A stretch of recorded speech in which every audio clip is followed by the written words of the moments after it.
Alright, let's talk about Apple Arcade, which is the subscription-based gaming service provided by Apple. Apple Arcade essentially gives you a curated list of premium games for about $6.99 a month.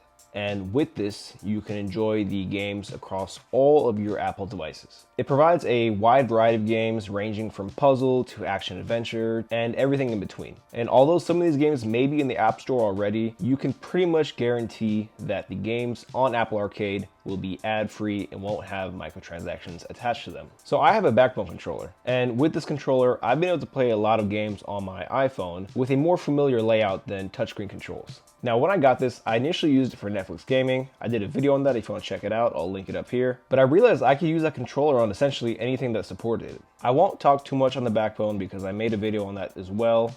I'll link that here as well. But to sum things up, the Backbone did come with 3 months of Apple Arcade for free, which kind of made me want to do this video in the first place. I didn't register the free trial because I kind of want to wait till this video to do so, but when I tried to go to the Backbone app, I couldn't figure it out. So I kind of just gave up and I went to the App Store version and they give you a 1 month free trial, so I just tried that instead. If I were to compare Apple Arcade to a restaurant, it would be Cheesecake Factory. Not so much on the quality of the food, but the variety of the games. The food to game ratio, I don't know. There are so many games on this platform, like hundreds of games. I initially thought Netflix gaming had a good amount of games, but Apple Arcade kind of blows it out of the water with how much content they provide. And when looking through the offerings, I found both familiar names and titles, but also ones that I've never heard of before. So for this video, I chose about a handful of games to show off gameplay wise and talk about, but outside of that, I think I played maybe 10 titles in total, and that was just me playing around with Apple Arcade and playing games that really interested me and the ones that I gravitated towards. And with those 10 games, I can tell you I was not disappointed. And I'm not going to be showing it in this video, but like I mentioned before, if you have Apple Arcade, it's tied to your account, so you can play it across all your devices. So if you want to play on the MacBook, you can.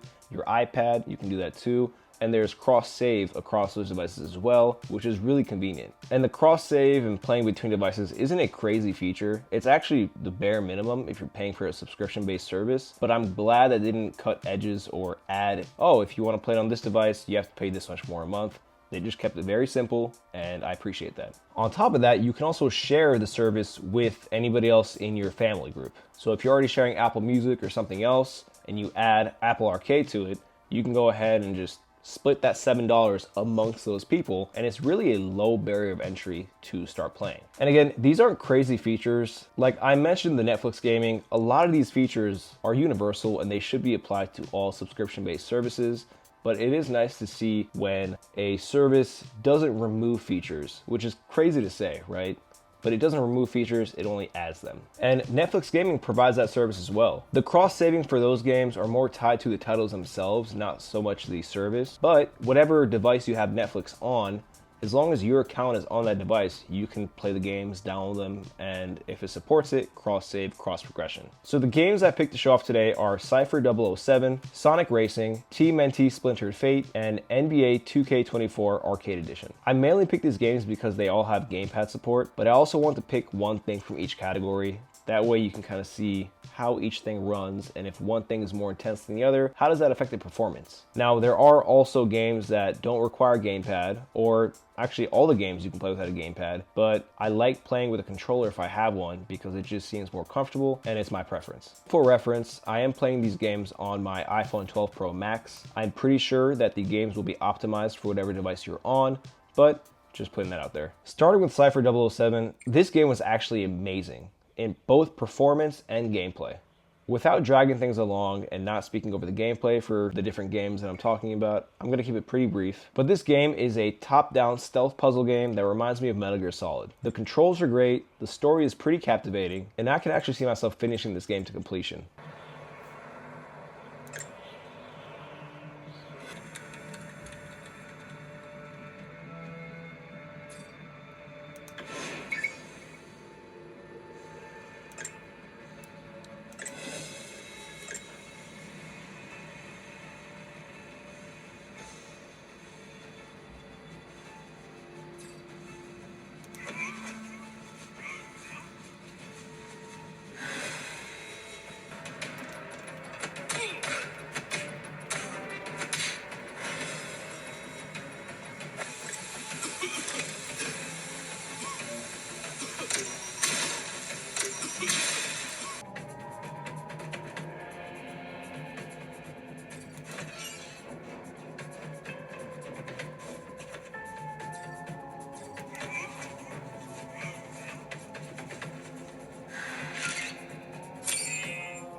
Next up, I'll play Sonic Racing. I needed a racing game, and this was the first to pop up, so yeah, that's essentially why I picked it. In terms of performance, it ran well. Controls had no issues, even if you only control the steering and went through a weapon, but still. In terms of fun, this wasn't the same level of fun as a console version of Sonic Racing, but I didn't expect that much. The game definitely has the feel of a microtransaction lurking around the corner, but because it's on Apple Arcade, you can rest assured that you won't have to watch a boring ad at every pause screen. And also, it is a mobile game, so if you want to rotate to a more vertical display instead of horizontal, you can do that as well.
Third, we had TMNT Splintered Fate. This game actually surprised me quite a bit. Imagine Hades, but with a TMNT skin on it and a decent story. Not that Hades had a bad story, but just TMNT's kind of better. And that's a fact. Splintered Fate was awesome. It ran well, buttons controlled and mapped well, and I actually played this game way longer than I originally planned to. One thing I noticed is that Apple Arcade has games from a wide range of IPs, and that makes consumers more likely to try a title out if they can expect to play it in a familiar world.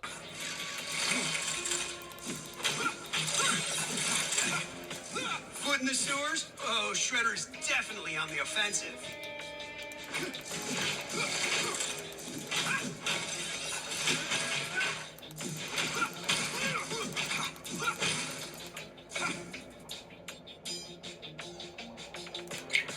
We'll use this back at the lair.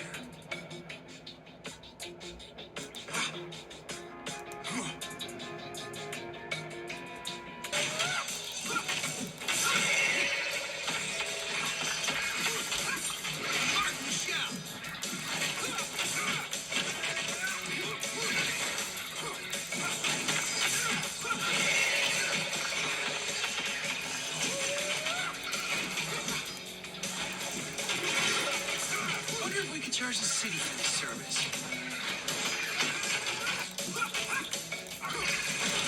An exceptional encounter.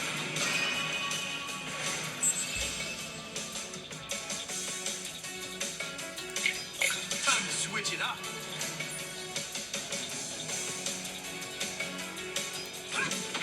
These rats are experiencing mild mutagenic influence.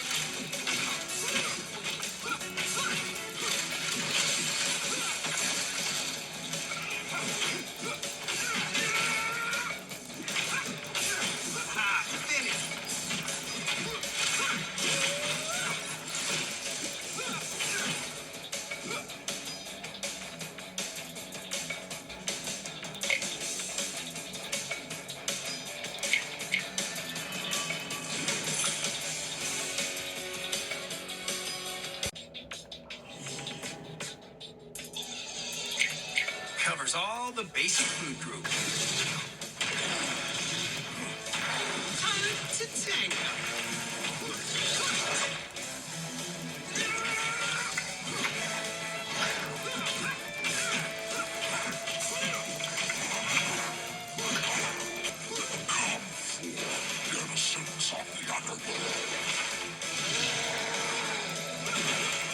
The last game I played was the, but of course, sports game title, NBA 2K24 Arcade Edition. I think the last time I really enjoyed a 2K game was 2K17, so I'm not the biggest fan for these games, but still, I wanted to see how it ran. To be honest, I wasn't really impressed. This was the only title that I noticed some stuttering and delay on. I'm not sure if it's just a caching issue or some settings that I can tweak on my end to compensate for, but I generally wasn't a fan. Now, if you love 2K and you're familiar with the controls and inputs, I think you'd pass this on as playable, but again, I can't speak confidently on that from my perspective.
Like any service, Apple Arcade has its limitations and isn't perfect. While the library does grow and add games from time to time, it also does remove games. I Googled it and I found a Reddit post where they kind of list the games they remove, I don't know, every so often. If you're interested in what games are removed, I would Google that Reddit post, just look up Apple Arcade games removed. But this is kind of to be expected of a subscription-based service game where they're gonna swap things out to keep it interesting and put the newer games out there. And to state the obvious, Apple Arcade is subscription-based, so even if you have the game downloaded on your phone, if you don't renew the actual subscription, you can't play those games anymore. Now, do I think Apple Arcade is worth it? I don't know. I don't know you, but really it all depends. To me, this is a service that requires purpose. Let's take, for example, Netflix gaming. You are already subscribing to Netflix to watch shows and movies, and the games are just a byproduct of it. They're just included, which is really good because the cheapest version of Netflix is only like $6 or $7 as well. Or even Game Pass Ultimate now, where it includes the online to play other games online, and the games are included as well. So you're kind of getting two things out of that. But Apple Arcade, you have to purposely want to play games. It's not giving you anything additional. You're just paying $7 a month to play games, albeit a lot of games, so this is more for people who are really about that life. I enjoy the titles I played on the service, and with only 10 titles under my belt, I haven't even come close to scratching the surface with what Apple Arcade provides. Overall, Apple Arcade is just a nice service that provides high quality games to people who want a easy way to play them and doesn't litter you with ads or transactions. With it being only $7 a month and located right on the phone they use every day, or laptop, whatever, it creates a very low barrier of entry that even someone who isn't that into gaming can just try it out. If they like it, they can play some games on there and maybe eventually get into more modern gaming and console gaming and PC. It's a good footstep into the bigger gaming world. But let me know what you guys think. Have you guys played Apple Arcade before? And if you have, what are your thoughts on it? I personally see Apple Arcade as a way for Apple to get into the gaming industry more than they have already, but I don't know.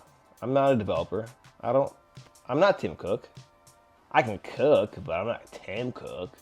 But we'll just have to wait and see. Also, if you haven't tried Apple Arcade yet, I highly recommend it. There's a free month trial. Just make sure to remember when to turn the free trial off because there's no way to cancel it ahead of time. You have to make sure you cancel it towards the end of the month, or it's just gonna charge you immediately for the $7 a month, which again, it's only $7, but you know, everything counts. As always, thank you guys for watching my videos. Your support really means a lot to me. It's actually the second reason that I make these videos. The first is because I want to. But if you like the video, feel free to hit the thumbs up button. If you want to see what I'm doing in the future, see the videos that I put out. I am trying to put more videos out, and if you want to see that content, consider subscribing. Or don't, but like, I don't know, your boy's kind of been pumping them out. That's weird. I've been making more videos. I'll see you guys in the next one. Bye.